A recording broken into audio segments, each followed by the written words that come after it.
Good morning, everyone. Happy Easter. I know everybody's here for the Easter egg hunt. Good morning and happy Easter. My name is David. I'll be doing the speaking today. There's a quote that came with the topic today. The topic is experiencing spiritual rebirth. And the quote is from Paramahansa Yogananda. It is only when we wake from dreams that we know we have been dreaming. Similarly, this life may be realized as a dream only when we awake in cosmic consciousness.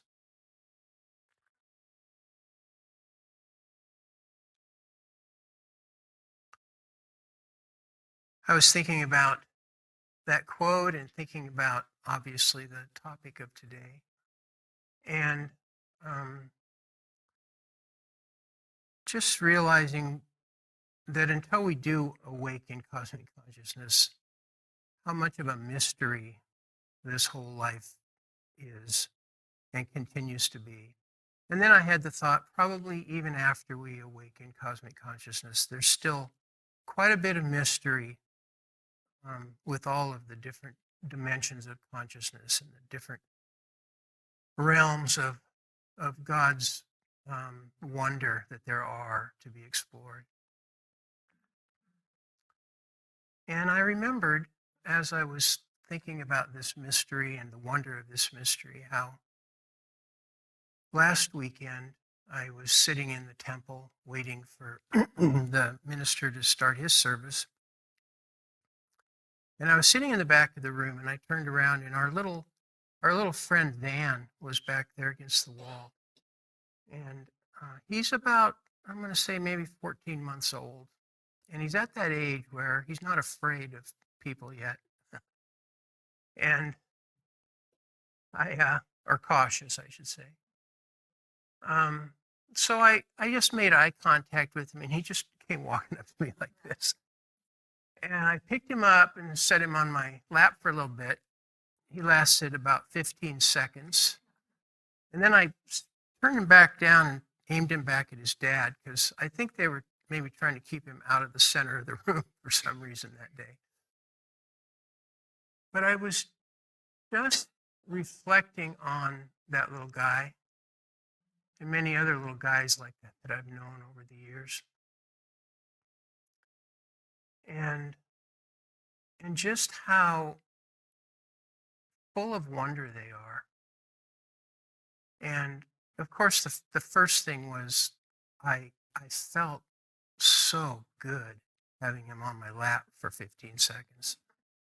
And I was talking to a friend at brunch, and I said, you know what, I have to say, I think that might be the very best feeling there is in this life, is when a little kid like that comes up to you with their arms open and just wants to be with you.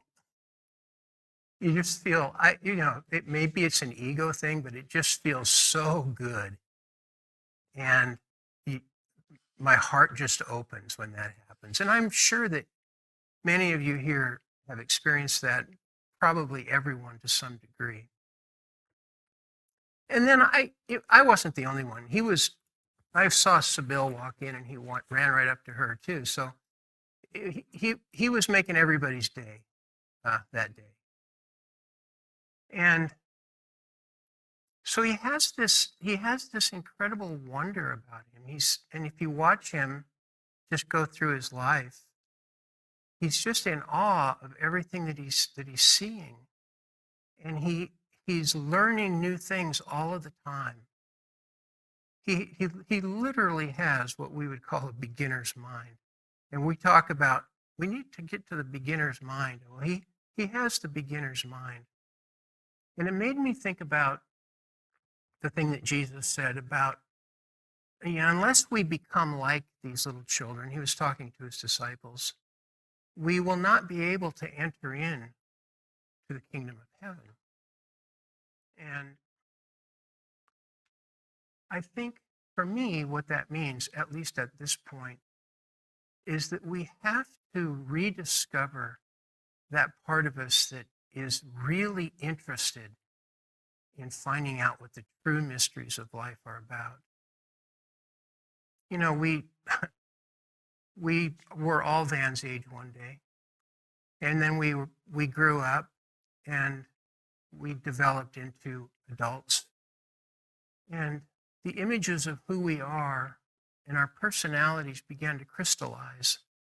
And we started to think of ourselves as being this person who thinks this way, maybe has these beliefs, does not like these things, and maybe doesn't like those people, and whatever it might be. And the wonder of the mystery is that we remain open, and we remain open to all beings, and we remain open to the love that God is pouring down on us all the time. And when we close ourselves off to it, we can feel it. We start to not be as happy in our lives, and we start to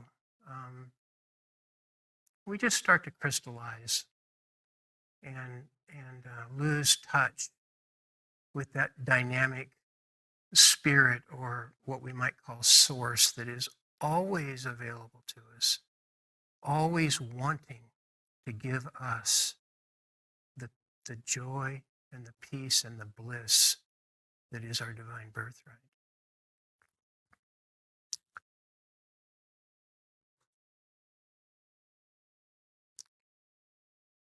I was listening to, a few weeks ago, I was listening to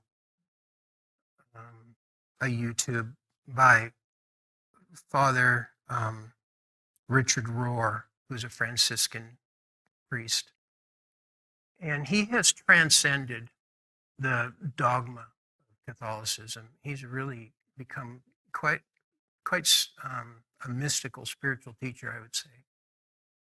And he was talking about this mystery, and he was saying, you know, the people of science are more open to the mystery of life in many cases than people of religion. Because when we have a really firm religious belief, it kind of becomes a dogma, and then we just start following it without investigating it, without experiencing it and finding out for ourselves what it really means. Whereas scientists, they won't believe anything until they're able to prove it. And so they're always testing their theories. And I would say that science and religion are not enemies, but they're just different sides of the same coin. And when scientists discover things about the subatomic particles and how they behave, they're finding the same thing that the yogis and the masters of old and have been finding for hundreds of years, understanding the real nature of reality, that God is not a static thing. God is not a being sitting on a throne, kind of directing the show. But God is rather involved activity. God is spinning in the smallest of atoms, in the subatomic particles, and spinning in the galaxies, the biggest galaxies that we can see with telescopes or imagine, and everything in between. And that is the blueprint of God, this activity. And Christ, the Christ consciousness, the Christ spirit, is involved in that process. It is the facilitator of all things coming into form in this world. And when Jesus was here, he was thoroughly and completely possessed by that consciousness. And when he said, I and my Father are one, and no man cometh unto the Father but by the Son, he wasn't talking about his personage, Jesus. He was talking about this consciousness that he came here to express and to bring into fruition for all of the people who could hear it. And there have been many, many others who have done the same thing. He seems to have a pretty important role on this planet. I can't say that I understand it, but it seems like he does have a special mission here because so many people have experiences with him. And I would say that in all of the religions of the world, that the truth of who Jesus really was and the consciousness that he had is buried within those religions. It's in there for the people who commit themselves to that path to find. But like Richard Rohr, they start to kind of look at the dogma of the religion, and they start to open up to the mysteries of what the religion is talking about. So when we talk here at Sunburst about the things that are important to us, it's also important to us to say we're not here to judge how anybody else chooses to live their life, how anybody else chooses to worship or to not worship or whatever it might be. Because God is so much bigger than that. And I haven't been there recently and I can't really remember, but there's probably no religion in heaven. There's just love. And that's what Jesus brought. And when Jesus resurrected his body, which was pretty incredible, he's not the only one to do it. You can read other people who have resurrected their bodies. I'm not really going to talk about that today, but when Jesus resurrected his body, it made quite an impression on his apostles and on the people that were there. He was showing them and all of us now, because we've been able to hear about it, that there is no death. Life goes on. Life continues. It goes on and it goes on and it goes on. And there's possibly no end to it. Our minds can't really comprehend that, but we have eternal souls. And those eternal souls are involved in this beautiful circle dance, just like all of the atoms and all of the galaxies and everything that's created. And we are given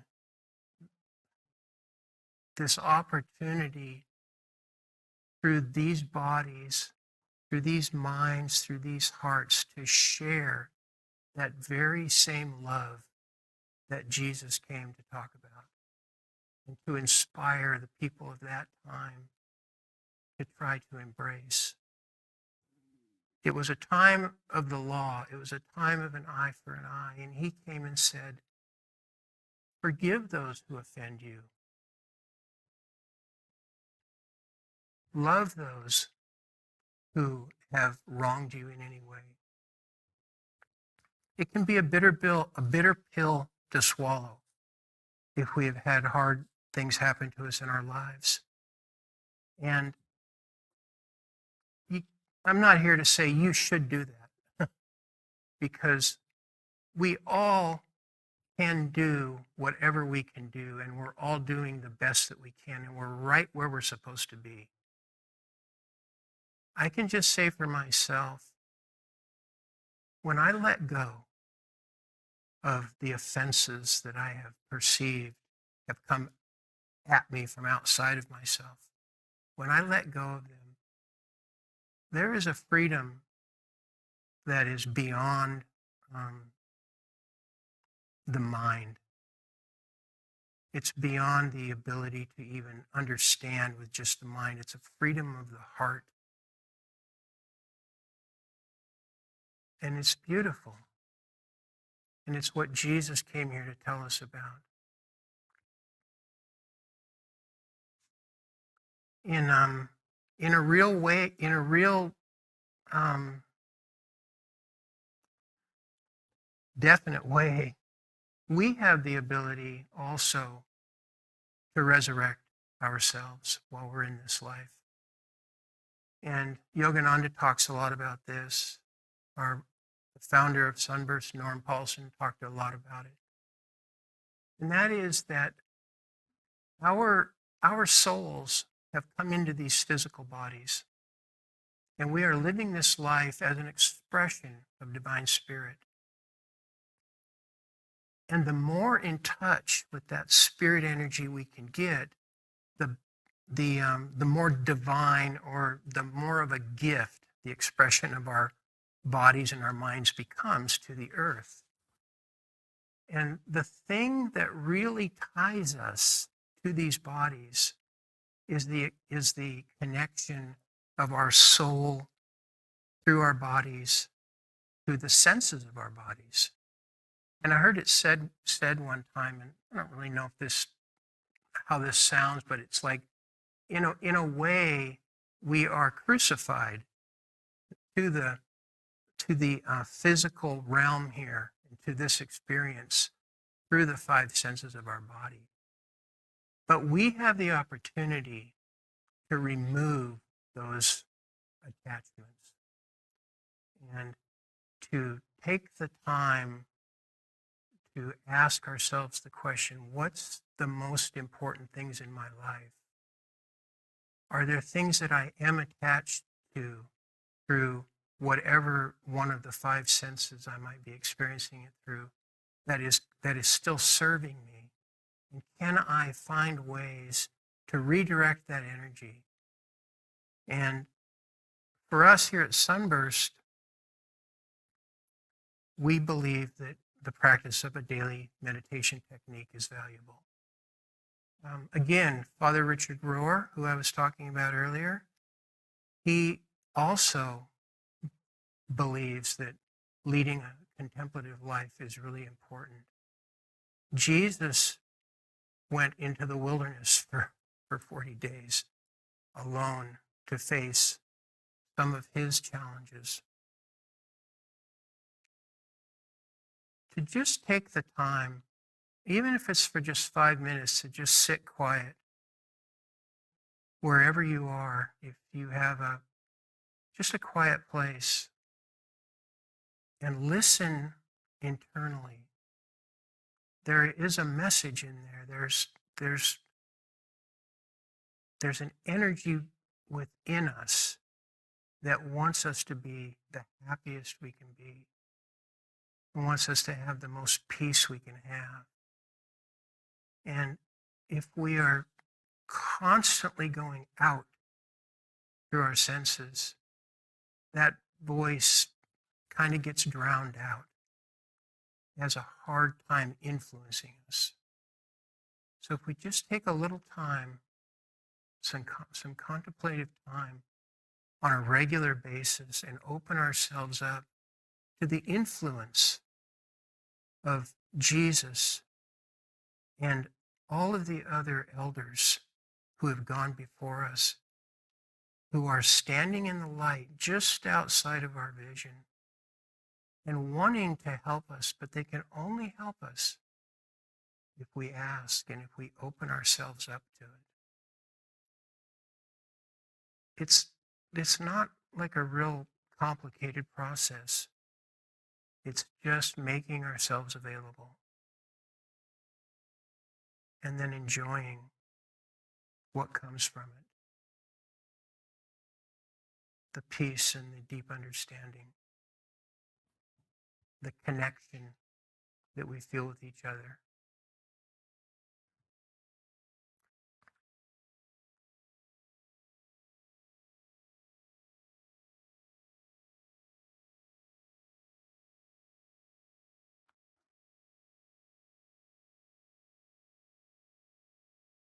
Let's sit together for 15 minutes in contemplation.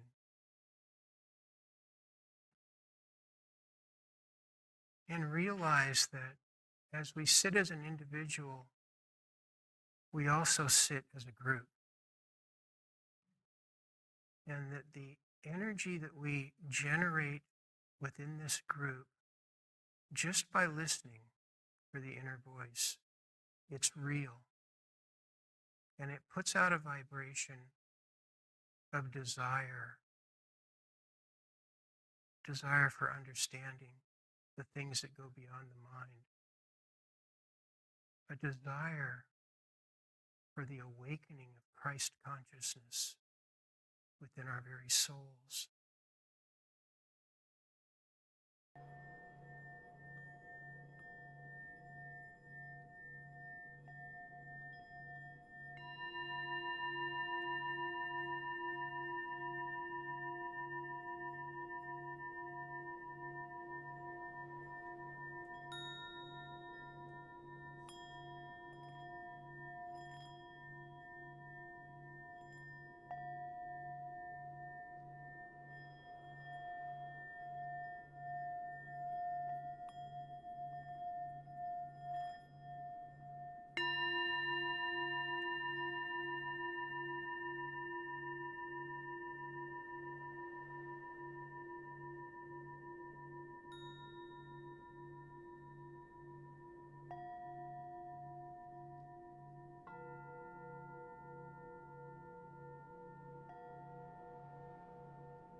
sometimes when we talk about expanded consciousness or soul awakening. It's easy to talk about it in terms of something that's in the future. But each one of us, and I mean, that means each one of us, everybody. Jesus said himself the things that he did, everybody else could do, and even greater things. He knew he wasn't special in any regard. And why he came was to let everybody else know that they had these same abilities. So when we talk about soul awakening and being in touch with our spirit friends, with Christ consciousness, with creating heaven on earth, because heaven on earth is not a destination, it's a consciousness that those little children already have, and that we are destined to regain.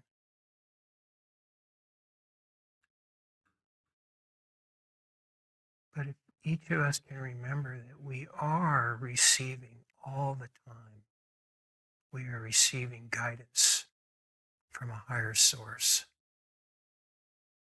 And we might even experience it sometimes and just think, wow, I sure am having a good day. I sure feel good today for some reason. But we are spiritual beings, each one of us, and we are connected to that energy.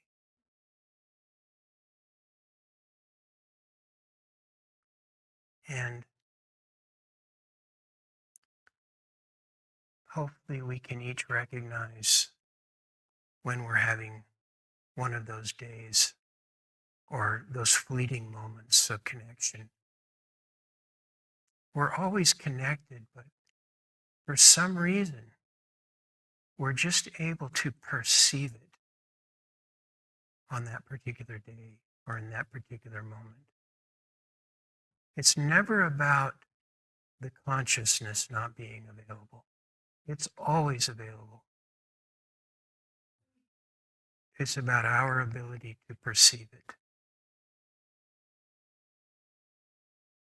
And we're all getting there. We're all on our way.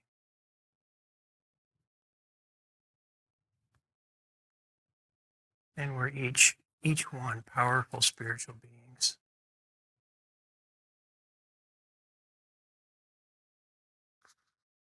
I wanted to close with some quotes.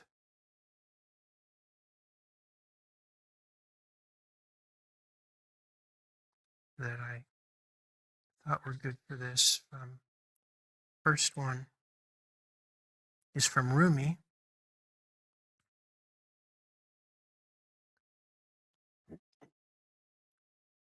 Then your generosity returns. Spring, moisture, intelligence, the smell of hyacinth and cypress. Joseph is back. And if you don't feel it, if you don't feel in yourself the freshness of Joseph, be Jacob. Weep and then smile. Don't pretend to know something you haven't experienced. There's a necessary dying, and then Jesus is breathing again. Very little grows on jagged rock. Be ground. Be crumbled so wildflowers will come up where you are. Try something different. Surrender.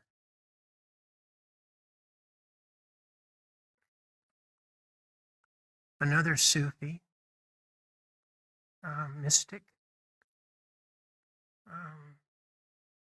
I don't know if I'm pronouncing his name right, but it's Ibn Arabi.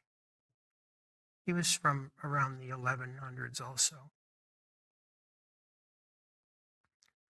My heart has become capable of every form It is a pasture for gazelles, a convent for Christian monks, and a temple for the idols and the pilgrims' Kaaba, and the tables of the Torah and the book of the Quran. I follow the religion of love, whatever way love's camels take. That is my religion and my faith.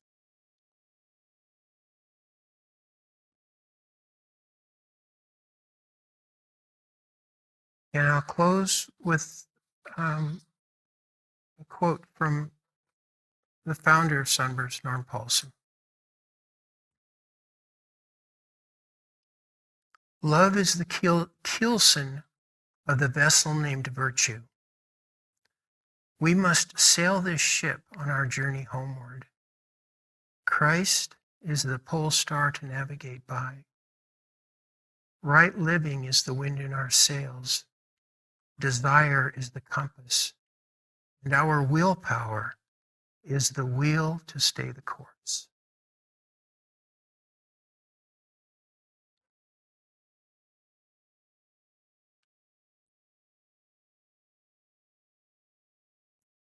You're welcome to join me in a closing prayer.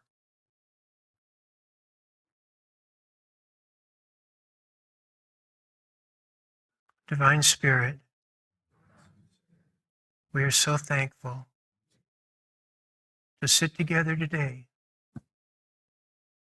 and celebrate the resurrection of Christ consciousness on this planet. Might we each feel it in some profound way, and might we follow those promptings. And might our efforts ripple out and be felt by the world at large. We are so grateful. Amen.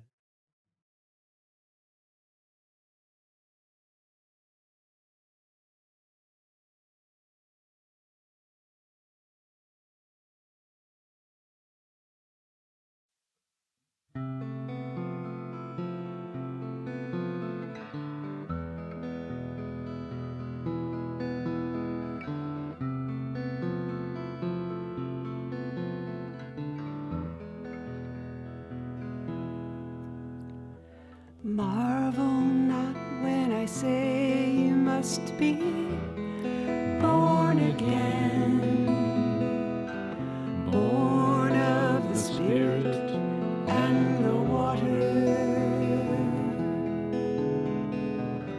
child of the Mother and the Father divine, born in the arms of the circling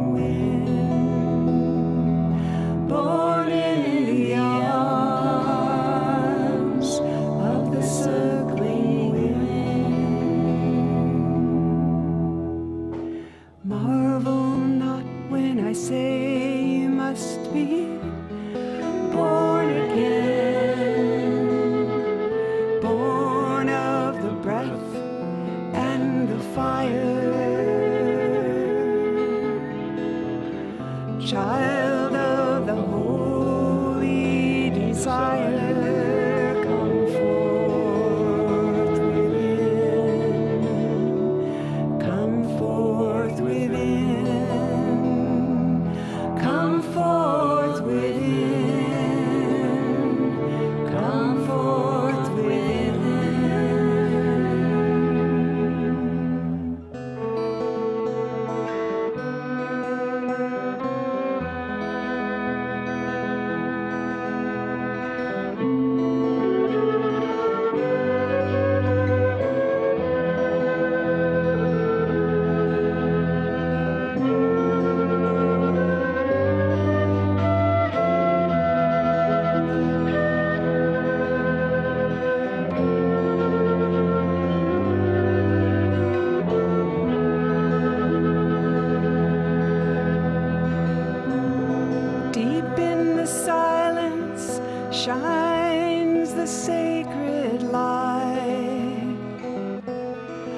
watching and waiting for every soul.